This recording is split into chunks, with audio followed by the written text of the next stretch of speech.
എല്ലാ മാന്യ പ്രേക്ഷകർക്കും ഹരേ കൃഷ്ണ എന്ന ഈ ചാനലിലേക്ക് സ്വാഗതം. എൻ്റെ പേര് സുജേഷ് ശൂരനാട്. ജ്യോതിഷ സംബന്ധമായ വിഷയങ്ങളാണ് നമ്മൾ ഈ ചാനലിലൂടെ ചർച്ച ചെയ്യാൻ ഉദ്ദേശിക്കുന്നത്. ഇന്ന് നമ്മൾ നോക്കാൻ പോകുന്നത്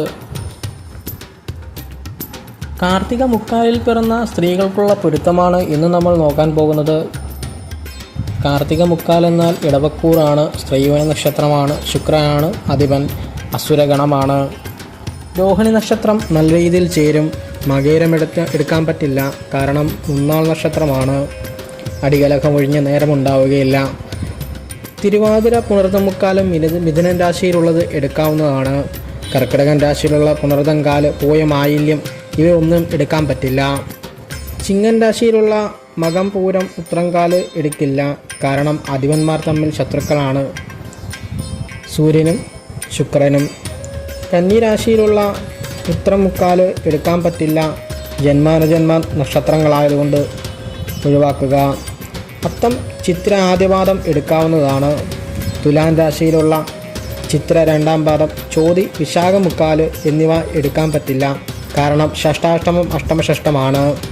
വൃശ്ചികൻ രാശിയിലുള്ള വിശാഖം കാല്, അനിലും തൃക്കേട്ട സമസപ്തമമാണ്, നല്ല രീതിയിൽ ചേരും, എടുക്കാവുന്നതാണ്.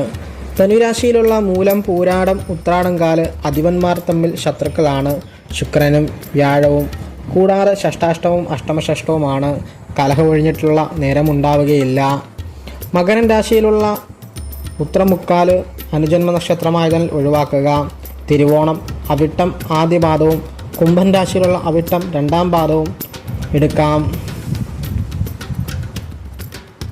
ചതയം പൂരുട്ടാതി മുക്കാലും എടുക്കാവുന്നതാണ്. മീനൻ രാശിയിലുള്ള പൂരുട്ടാതി കാല്, ഉത്രട്ടാതി രേവതി എടുക്കാൻ പറ്റില്ല, കാരണം മൂന്നാംകൂറാണ്. മേടൻ രാശിയിലുള്ള അശ്വതി മുന്നാളാണ്, ഒഴിവാക്കുക. ഭരണി നക്ഷത്രം നല്ല രീതിയിൽ എടുക്കാവുന്ന നക്ഷത്രമാണ്. നമ്മളിവിടെ പറഞ്ഞിട്ടുള്ള നക്ഷത്ര പൊരുത്തം ചന്ദ്രാലാണ്. ഇനി ലഗ്നാറുള്ള പൊരുത്തം കൂടി നോക്കിയതിന് ശേഷം മാത്രമേ വിവാഹത്തിന് അനുയോജ്യമായിട്ടുള്ള ജാതകം തിരഞ്ഞെടുക്കാവുള്ളൂ. ഇനി നക്ഷത്രപ്പൊരുത്തമില്ലാതെ വിവാഹം കഴിച്ച് തമ്മിൽ തല്ലും വഴക്കുമായി കഴിയുന്നവർ ഭയപ്പെടേണ്ട ആവശ്യമില്ല.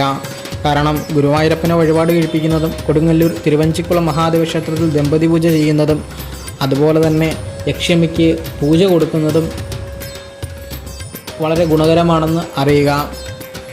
എല്ലാ മാന്യ പ്രേക്ഷകർക്കും നന്ദി, നമസ്കാരം. ലൈക്ക് ചെയ്യുക, ഷെയർ ചെയ്യുക, സബ്സ്ക്രൈബ് ചെയ്യുക.